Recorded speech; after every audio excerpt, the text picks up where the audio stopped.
Good morning. Partly what I'm going to be sharing with you, you probably already know. In fact, several as I look at in the audience probably could give this talk as well as I. So I have left opportunities at the end for us to engage in a question and answer in order to have an opportunity for others to share their perspective as well. Hopefully also maybe we'll take feedback a little bit in places other than where we traditionally go when we talk about feedback, and thus the title, which is really how to be effective in providing feedback. So today's objectives is to help us understand what feedback is, including the difference between feedback and evaluation. To review the existing medical education literature relative to feedback, to understand the role of effective feedback in educating physicians, and to discuss how to make feedback achieve maximum results. The presentation is therefore in two parts, and I sort of like to look at things as necessary and sufficient. Necessary is that which is the minimum that we need to do, and sufficient is that which is critical in order to have a major effect. So, what is feedback? The way most of the time feedback is defined is that it's information describing a student or house officer's performance in a given activity that is intended to guide their future performance in the same or related activity. And a couple of words probably need underlining. It is information, it's data. It's not opinions, but it's actual facts that describe performance that is intended to guide future actions in a same or related. So there's a translational value to feedback. And more succinctly, feedback is about someone's current performance that could be used to improve it in the future. We'll come back to that because I think sometimes feedback falls short of having an effect on future performance. So what's the difference between feedback and evaluation? Okay, and there's a couple of fairly significant differences if you can just sort of hold those. Feedback focuses on current performance. As the definition says, it is an observation that we've made that is present now, and we provide feedback or data on that. Evaluation sort of focuses on past performance. It's summative. Sometimes we use those words. It sums what we have known about the individual and made judgments about that individual over time up to this point. But it is less about current static performance. Feedback presents information. Evaluation presents judgment. What do I mean? Well, oftentimes when we think of evaluation, we think of like a grade. And so you are converting data into some sort of norm and making an evaluation. This is better than that. And in feedback, what you're basically trying to do is divorce the evaluation piece and concentrate more on the feedback piece. What do we know about feedback in the medical education setting? Anybody want to guess? Do we know a lot about it? A little bit about it? This is the interactive part. See how that goes? A little bit. Very good.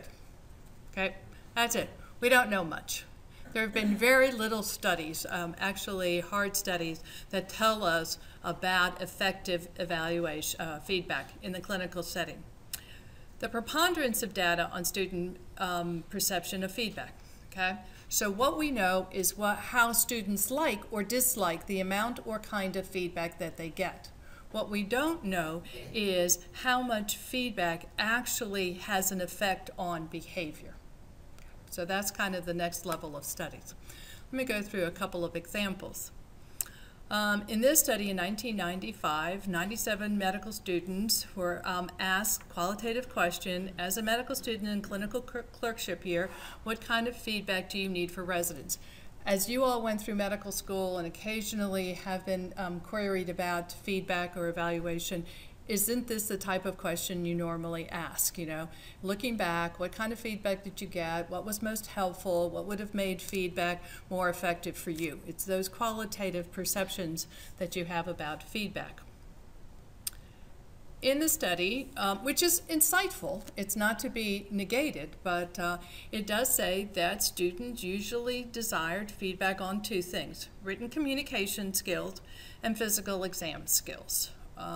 And that pretty much is still borne out today. Many medical students will continue to say, what I need feedback on is, how am I doing with my written communication skills? Am I being comprehensive? Is there an easier, better way to do this? Those kinds of things, and definitely on physical exam skills. Students also indicated that issues of timing was important when they received the feedback. The closer to the event, the better. Receiving both positive and negative feedback. Sometime in situations, students will receive one but not the other, and what they were looking for is kind of a balance between the two. They wanted clear goals. They wanted the feedback anchored in some kind of clarity relative to the goals and anchored in expectations of performance, and we'll come back to that in a minute. What was also interesting is that the definition of good feedback changed from the start of the clerkship year to the end of it. At the beginning part of their clerkship year, their M3, they wanted more feedback about how they were meeting specific goals, your expectations. Later, they wanted to know specifically about skills. They had sort of figured out what the goals and expectations were, and they wanted more information about specific skills. In 2006, a study was done to look at outcomes and perceptions of third-year medical students who received feedback versus compliments. Anybody want to sort of take a guess at what the difference between feedback and compliment was? Oh, this one's easy. Okay. Pardon? Feedback was negative or constructive, and compliment was positive. Well, feedback had an element of specificity in it. It actually told you how to change behavior.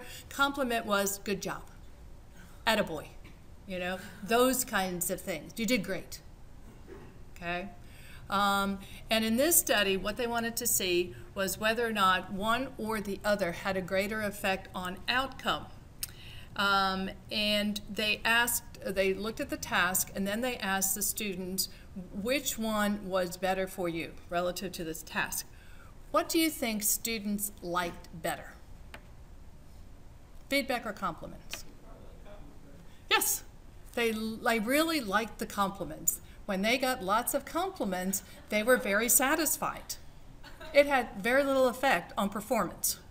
When they received feedback, they improved their performance. When the feedback was specific, task-oriented, those kinds of things, performance actually improved. Did they like it as much? No. Okay. What that tells us in terms of feedback is when we query students, we must be balanced in terms of asking not only for students' perception of feedback, but also looking at outcomes, because sometimes what we may be seeing is confounding feedback with their desire for compliments, which are also important for them to receive, but may not have the same effect or the desired outcome as feedback itself. And in the last one, in 2007, this study looked at pediatric residents for multi-source feedback intervention. That is, they did a 360-degree where they were receiving feedback from nurses, parents, and others on the team. They then asked both groups to rate the participants or the residents. And in fact, what they found is that in the groups that received feedback and coaching, their ratings by both parents and nurses improved. In those that received self-assessment as well as coaching and feedback, their ratings by others improved more, okay? And that began to look at this element of coaching as part of feedback, that it wasn't sufficient just to receive data back as original documents were telling us, but there's an element of coaching here that I really want to spend some time talking about because I think it's a missed opportunity when we give feedback. Our own Brodies surveys, which we picked this one, but they have been pretty consistent throughout the years, say that in M1, M2, and M3 years, in general, students tell us that they receive less than adequate feedback on written exams. That would include both M1, M2 exams, but also shelf exams. Oftentimes, medical students and clerks will tell us that they weren't quite sure why and how they received the scores that they did. They received adequate feedback on performance in the clinical setting. 67 said yes, 34 said no, and so the question becomes 1/3 did not receive feedback, so what can we do about that? And 30% disagreed that they had been personally observed by a faculty member watching them perform a physical exam on a patient. So while the numbers are really good, you can see that there is even a bit of improvement needed in our own setting here. The role of feedback in physician training, okay? We're worried about this. And so why is feedback important? First of all, feedback is desired by learners.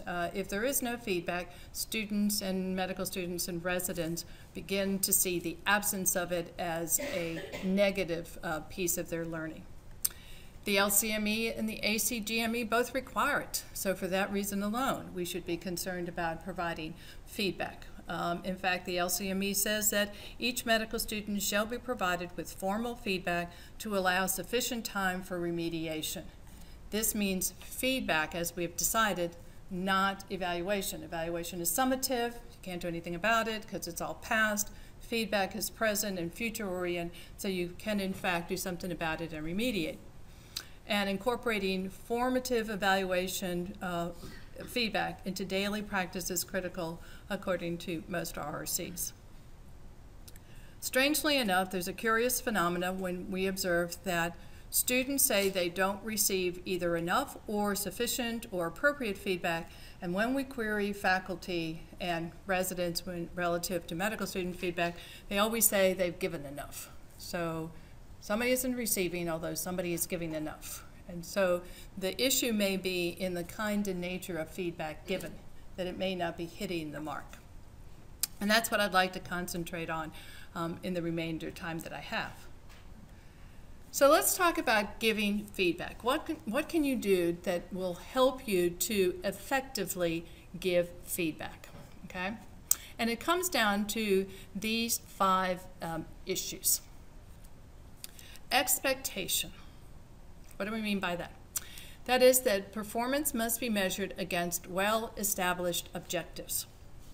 Learners have to know what is expected of them in order for them to receive and be able to do something with the feedback. While this may be patently obvious, it's amazing how often this rule is violated. We repeatedly go into settings where we will have a student say, I just didn't know that that's what they wanted, okay? And we say, okay, show us what it is that they said on the first day of your rotation, on the first day of your clinic visit. You know, what are the guidelines? What are the expectations? And it is amazing how often there is an absence of articulated, clearly defined, written in whatever form you want, guidelines or expectations for students or learners.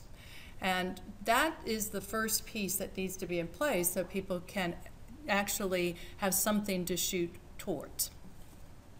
So expectations, clear articulation of goals are important. Timeliness. In most of the time when we look at feedback, what you're going to find is they're going to say feedback should occur in an environment conducive to that kind of feedback. However, in the hospital setting, that is not always possible. So where do students, residents, normally receive feedback? If you've done something and somebody wants to bring it to your attention, where is feedback given? In a nice, quiet office at a prescribed hour where both people are relaxed and sitting next to each other? This would be the only department that would say yes out of the whole school. Where does feedback normally occur? In the halls. Where else? On the run. Okay? Where else? Sometimes outside patient rooms, sometimes inpatient rooms. Okay? Nurses station. Elevators. I sat on the elevator one day and heard two people having this great conversation about something that had just occurred. Okay? So feedback is, in this environment, is in a very open setting. We sometimes don't even think about the setting because it's all around us. We should, however, think about the setting, because if you're providing feedback to somebody in an elevator, then is the person really listening? Are they hearing everything that you're trying to say?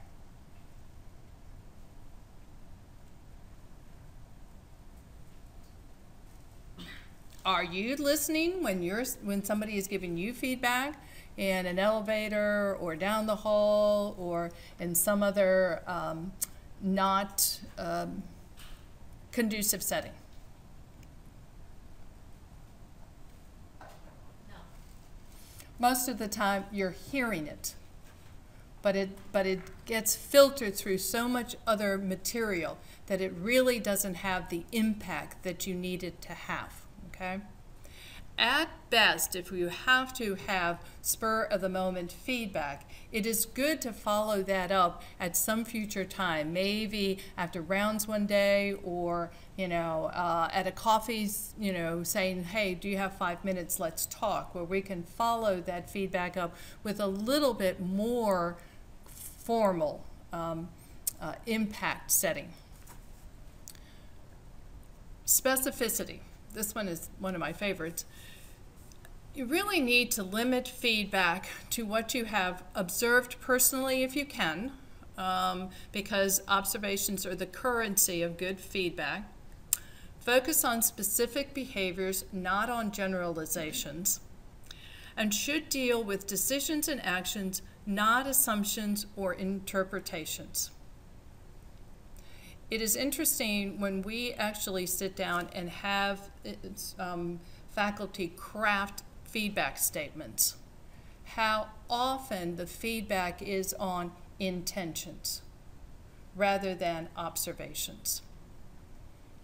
Okay, so it could be that you say something like, I noticed that in your communications with Mrs. Jones, you wanted to get her to say X. Okay? Wanting her to get her to say X is an intention. Using the words that describe what the person said or did that you found less than appropriate is a behavioral observation and anchored in the moment. Okay? We'll come back to this in a minute too. Clarity. Feedback should be regulated in quantities and limited to behaviors that are remedial. They should be phased in descriptive, non-evaluative language. You all know this. You've seen this before many times. And the learner should come away with a clear indication of what it is that he or she should do in order to change behaviors and hit your goal or your target. Collegiality. We often don't think of feedback in terms of collegiality, and what we're finding in medical education is that that is one of the really important ingredients in terms of giving feedback. It must be done in a collegial manner. One thing is to focus on behavior and not on the person. Again, this is another mirror of specificity. The case presentation gave me a very detailed and useful picture of the patient's problem, as opposed to, you were great when you presented. That's more like a compliment. The first is more like a description of what occurred. Here's an interesting one, and that is to start with the learner rule. And the learner rule basically says, how do you think it went? This provides opportunity for the learner to tell you what it is that he or she thought about this event. And then if they're right, your role is to affirm. if they're wrong, you have two opportunities to provide feedback. One is on the actual performance itself, and then one is on the ability of the learner to actually and accurately describe or assess that performance. Okay? Feedback is necessary. The learners want it and need it. It's demanded by others. And the previous ingredients of specificity, timeliness, clarity, collegiality are all necessary for feedback to be recognized and to be effective. Part 2. We need to move from just necessary to necessary and sufficient in order to maximize the effectiveness of feedback. And I don't know if you've all ever seen this stepladder. It's moving from novice to expert. This is where you have an opportunity to either nod your heads, I've seen it, or no, I haven't seen it. Yes. Okay. Some people are saying yes, some people are saying no. Okay? For those that nod their head yes, what is this? What does this tell you? This is the self-quiz time. Okay? So if you're going basically from novice to master along that stepwise Right. progression. And we do this, I mean, this is, if, you know, when I explain it, you'll know it. We start off when we are novices at something, and we're not doing it exactly right. We are unconsciously incompetent. We don't know that we're not doing this correctly. Okay? At some point, we become consciously incompetent. You know? People now tell you, and you are like, ooh, I'm not sure about this. Okay? Then you start practicing something until you get really good, and you become consciously competent. Eventually, it becomes almost rote, that you know how to do it, and you become consciously competent. Most of you in the room are not old enough to have teenage kids.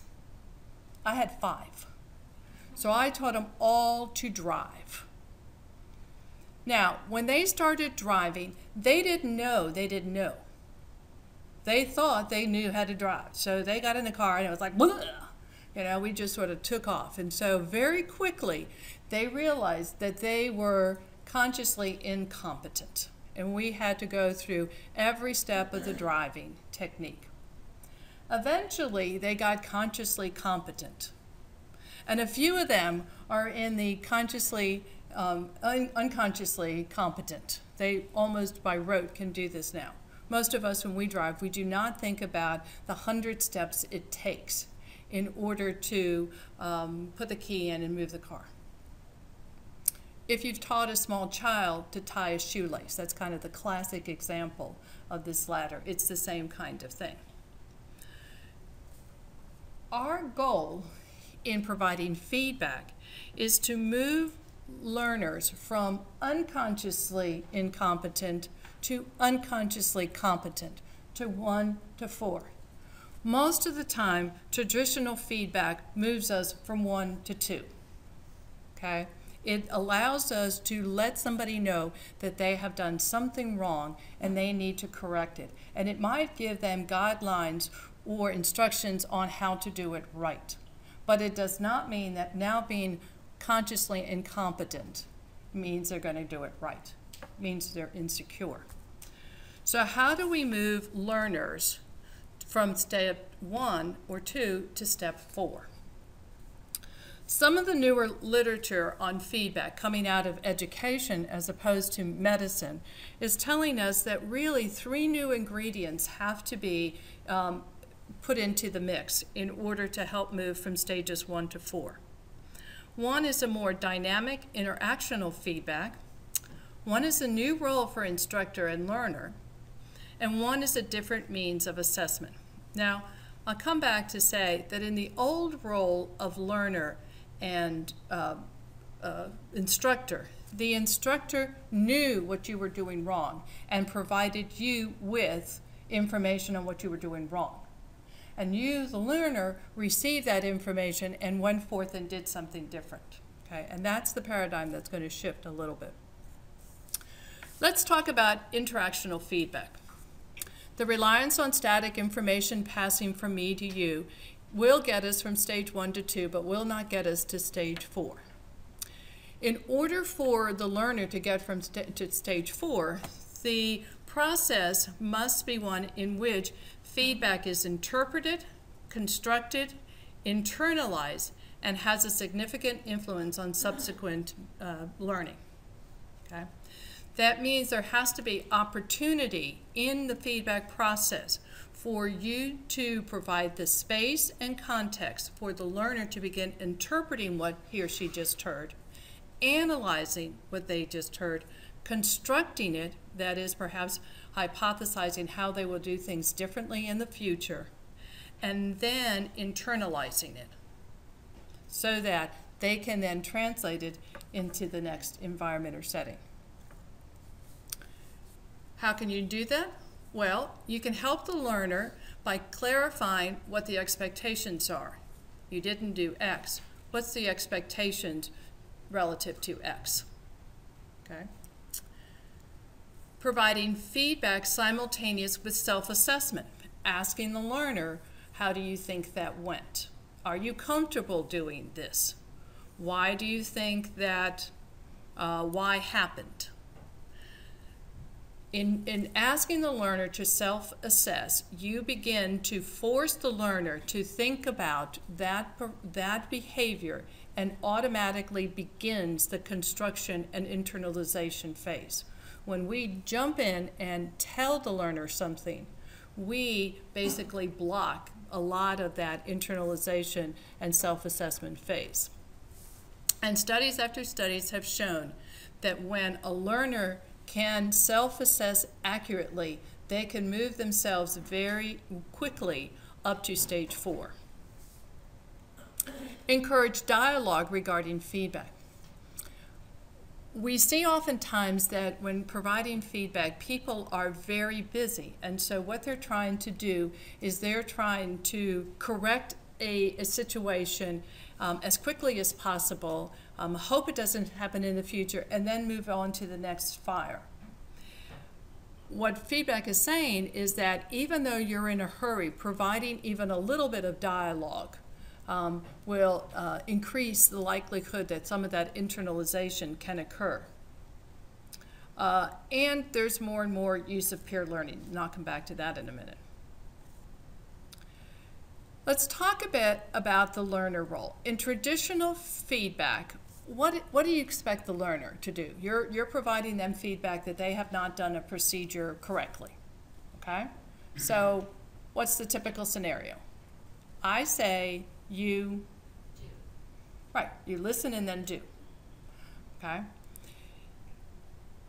How does the learner in the next situation not depend on you to tell them that they've done correctly?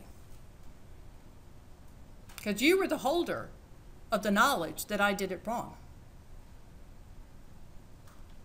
And in most situations, you don't have time to follow all the learners to every environment. So how do you translate the I know you did it wrong to you know you did it wrong, so you can self-correct? That's a very different role for learners. We have to get learners to start buying into that very quickly. Part of it has to do not only with knowledge, but part of it has to do with confidence. Okay? And part of it has to do with the method that we provide feedback, the kind of tools we use for feedback. But that is an absolute critical role. And if we track residency, that often is one of those subtexts that occurs in really good residents, or those are the ones who can, over the 3 or 4 years, have the skill to self-assess and self-correct. And my faculty over here are just nodding their heads going, yep, yep, those are the ones, okay? And that has to be the expectations of all learners. So therefore, the role of the instructor changes. Okay? If the role of the learner changes, then the role of the instructor has to change as well. Our roles as instructor has to be that we provide goals for people. We provide clarity of expectations. We provide information that you can use in order to self-assess and self-correct. we teach the process of self-assessment and strengthen self-assessment skills. Most people are not particularly good at self-assessment. You've often seen where people have said, okay, performance evaluations or those kinds of things. Do people usually match you when you ask them to come in with a self-assessment? Some not. Okay? Most of the time, people are either going to be humble, and so they evaluate low, or a little self-aggrandizing, and they evaluate high. But actually, hitting the mark on the head is pretty, doesn't happen very often. And we see that throughout education. I traditionally or periodically will ask freshmen who just took an exam, what do you think you got on the exam? What do you think is the 90% answer that I get? Huh? Either I flunked or what else? That's about 20%. I aced it. Nope. I don't know. That's it. I don't know. I'm like, you don't know? You know? And they go, no, I don't know. I haven't got a clue. Who does have the clue? It's your job to know how you predict and you're doing. So sometimes when I teach undergraduates, I actually give extra credit if they hit it on the mark within 5 or 10 points. If you tell me that you think you're good, now you can cheat and get a 0, you know, that doesn't count. But if you can tell me that you got an 85, at least if you can tell me, you know, you got an A, B, C, or D, you know, within some kind of spread, that begins to force students to really pay attention to how they're doing and not depend on you to tell me. That's the kind of thing we have to start doing more with learners at all levels. That's probably my phone. No. And so consequently, we need to be able to provide learners with the tools and the confidence and the skills to self-assess. And we'll talk a little bit about that. We have to create opportunities for dialogue. We have to look at how we can sit down and talk about these issues. While it's important to provide information on the fly, it will not achieve all the results that we need.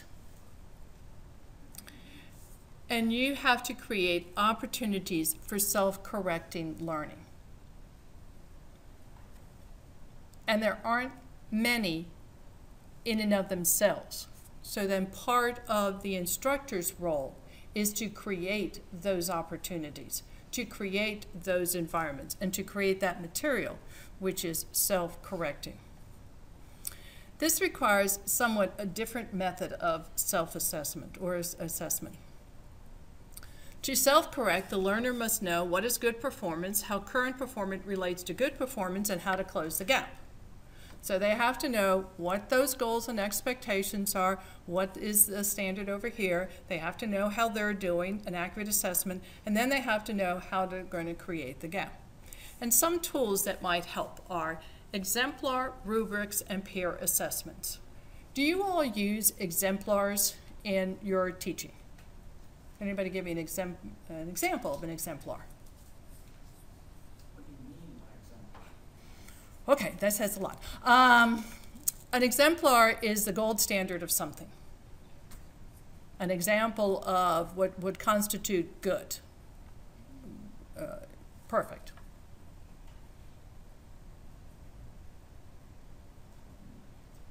No. Rubrics. You mean algorithms? Rubrics are usually, okay, let me give you, for instance, if a student is interviewing, that's easiest for me. If a student is interviewing a patient and you know that they are basically not hitting on some critical information, in your head you have a rubric. You have a guideline that says they have to hit this critical information. It should be anchored here. They need to do it with this style and this tone, and it should occur at this part of the interview as opposed to this part of the interview. Okay? That's in your head. There is a game plan, a rubric, a checklist of something in your head that when they're finished, you can say did well or not well based on some criteria. The part is that normally it's only in your head. It's not out here that another person or that learner can basically self-assess themselves. Okay. Let me give you a couple of tried and true activities. Medical records review. In medical education, probably medical records review is one of the least utilized tools for feedback. And here are some ways that people have used it that sort of fit into a lot of what we've been talking about. Medical records is a great opportunity for self-assessment rubric. You can actually say, okay, I want you to look at your medical records, and here's the rubric that I'm going to be using if I were looking at your medical records, whether it's completeness, timeliness, how accurate your diagnosis fits with your treatment, how direct a fit your diagnosis and treatment plan is, you know, whatever those kinds of things are. Here's the rubric. You go look at it.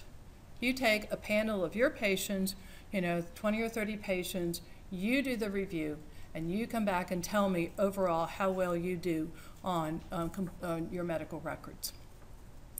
You can review each other's medical records. You can actually have panels of learners, residents, review each other's along some kind of rubric.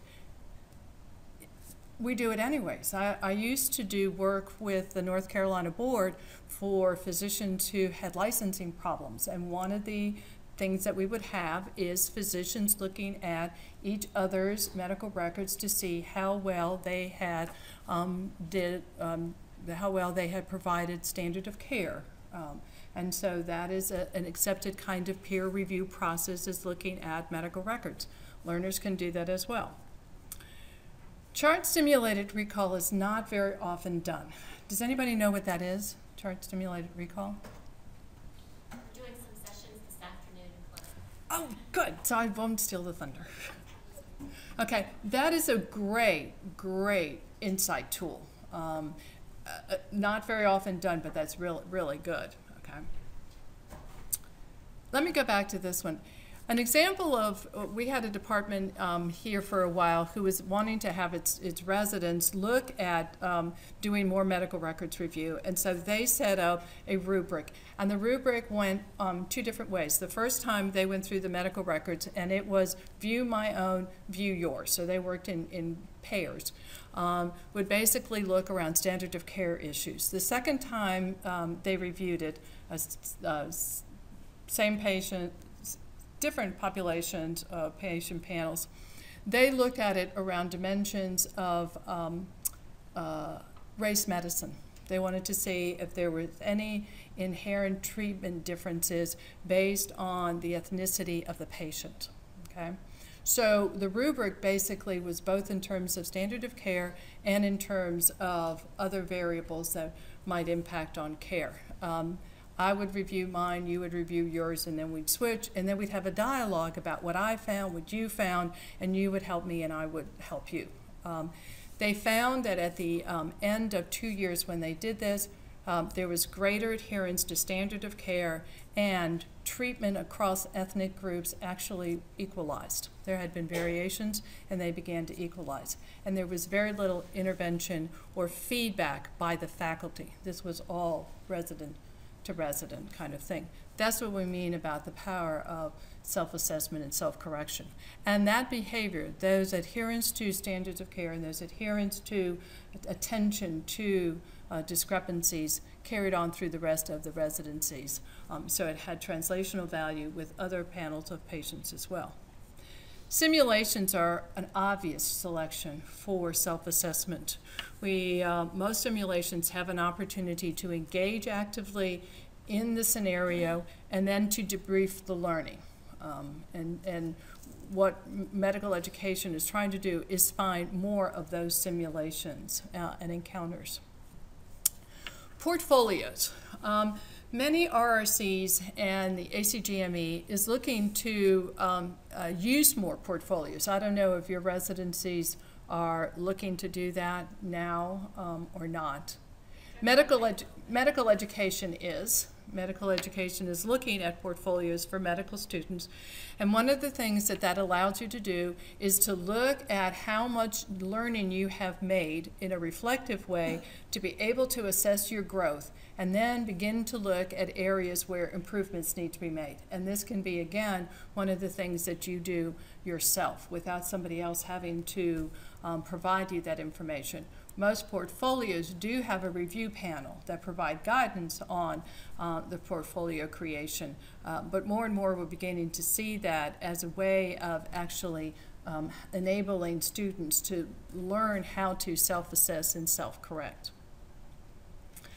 So in conclusion, I did want to leave some time for questions. In conclusion, the purpose of the feedback is to improve learning.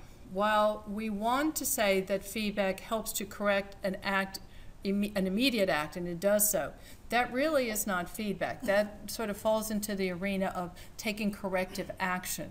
When we move it into the arena of feedback, it's because we want future action to occur. That is, the learner to do something differently in the future. Good feedback is planned, focused, honest, specific, and collegial. It helps the learner not only improve, but master his or her own improvement. And again, we're trying to not just let the learner know that they're incompetent and that they need to correct, but help them gain up to level 4 in terms of the stages. At a minimum, do that which is necessary. Provide timely feedback, make it specific, make it clear with expectations that are laid out in a collegial manner. To achieve results, do more. Look to have interactional feedback sessions where the learner can begin internalizing what he or she heard, saw, felt. Have the learner take on more role for self-assessment and improve their self-assessment and self-reflection skills, and provide materials and opportunities that the learners can both self-correct and learn new skills. With a bit of practice, feedback is not as difficult as you might think. These are future readings if anybody is so inclined, but now we can open it to the floor. Yes?